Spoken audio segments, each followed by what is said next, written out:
एक समय में हमारी दुनिया में डायनासोर का राज था। वे चलते थे जहां हम चल रहे हैं, इसी हवा में सांसें ली, इसी धरती पर लड्ढाइयां लड्ढी। लेकिन पृथ्वी पर मानव की उत्पत्ति कब और कैसे हुई, मानव का जान कब हुआ, ये अपने आप में सोचने की बात है। बड़े विचित्र डायनासोर ने करीब 14 करोड़ सालों तक इस धरती पर राज किया। डायनासोर की कई हजार प्रजातियां थीं। इनमें से कई शाकाहारी थे तो कुछ मांसाहारी, और कुछ डायनासोर बहुत शांत स्वभाव के थे और कुछ डायनासोर बहुत ही हिंसक और खतरनाक थे। ये उस समय के सबसे सफल जीव थे। लेकिन फिर अचानक ऐसा क्या हुआ?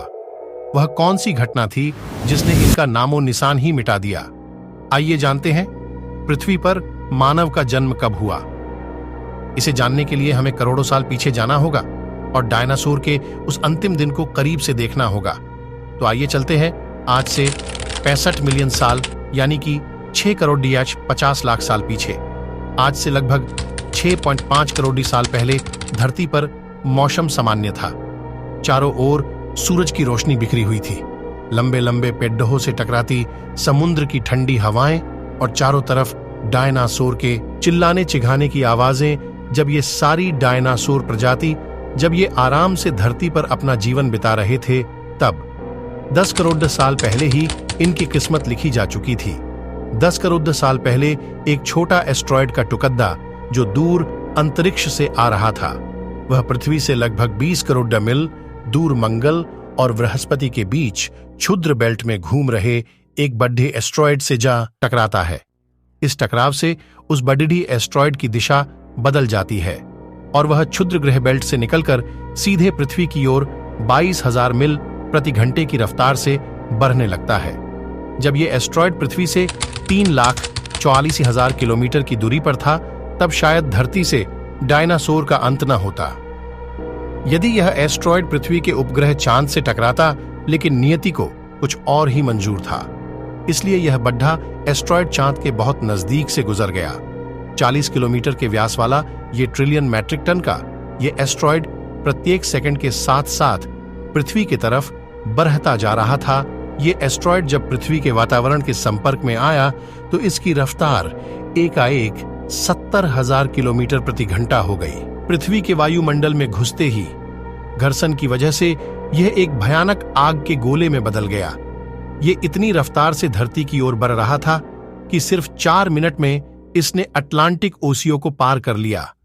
इसमें चमक इतनी अधिक थी कि पृथ्वी पर टकराने से पहले ही हजारों जीव आग के इस दहकते गोले को देखकर पूरी तरह अंधे हो चुके थे। ये जीव उस उल्का को देख नहीं पा रहे थे, लेकिन वह उसकी भयानक गर्मी को महसूस कर रहे थे। कुछ ही क्षण में ये एस्ट्रॉयड सीखो कि खाड़ी के पास जमीन से टकराता है और लगभग यह 35,000 डिग्री सेल्सियस ऊंचा वाला एक भयंकर विस्फोट होता है। इस टकराव का विस्फोट लगभग 10 हाइड्रोजन बम के विस्फोट के बराबर था। यह विस्फोट इतना शक्तिशाली था कि इसके टकराते ही धरती की लाखों टन धातु अंतरिक्ष में चली गई। टकराने वाली जगह पर 180 किलोमीटर चौड़ा 20 किलोमीटर गहरा गड्ढा बन गया। विस्फोट के कारण इस गड्ढे का सारा मेटल और पत्थर आसमान में धूल के बड्ढे बादल में बदल गए। 16 मिनट 40 सेकंड बाद जमीनी टकराव की वजह से धरती के अंदर चारों ओर 12.8 तीव्रता की भूकंपीय तरंगे उठने लगी। इस वजह से समुद्र में विशाल काय लहरों का निर्माण हुआ और एक के बाद एक सुनामी के लहरें चारों तरफ बढ़ने लगी। भूकंपीय तरंगों ने सभी सक्रिय ज्वालामुखियों को दहका दिया, जिसके कारण जगह जगह डायनासोर का विनाश शुरू हो गया। धरती के महाविनाश की प्रक्रिया आरंभ हो चुकी थी। मानव का इतिहास कितना पुराना है। इस भयानक विस्फोट में रेडिएशन की मात्रा इतनी बढ़ गई कि इसके 800 किलोमीटर की दायरे में आने वाले सभी जीव जंतु जलकर पूरी तरह राख के ढेर में बदल गए थे। इस महाविनाश में उड़ने वाले डायनासोर जमीनी खतरों से तो बच निकले, ये तो महाप्रलय की शुरुआत मात्र थी। विस्फोट की वजह से जो लाखों टन मेटल धूल और पत्थर अंतरिक्ष में गया था, ठीक 40 मिनट बाद आग के गोले के रूप में वे धरती पर बरसने लगे। साथ ही धूल का एक बहुत बड़ा तूफान 6,000 किलोमीटर प्रति घंटे की रफ्तार से पृथ्वी की दूसरी तरफ मौत लेकर आ रहा था। धूल के बादल कई किलोमीटर मोटे थे, जिसकी वजह से धरती पर सूरज की रोशनी पहुंच पाना असंभव हो गया।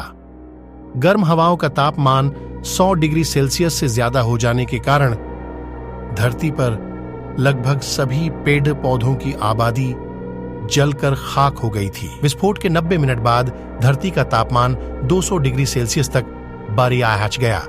इसकी वजह से जो डायनासोर विस्फोट के इलाके से कोसों मील दूर थे, वे इस गर्मी से बच नहीं पाए। इस महाप्रलय से लगभग कुल 90% प्रजाति धरती से खत्म हो गई थी और जो 10% जीव धरती पर बच गए थे, उसमें सिर्फ वही जीव जिंदा रह सके जिसका वजन 30 किलोग्राम से कम था।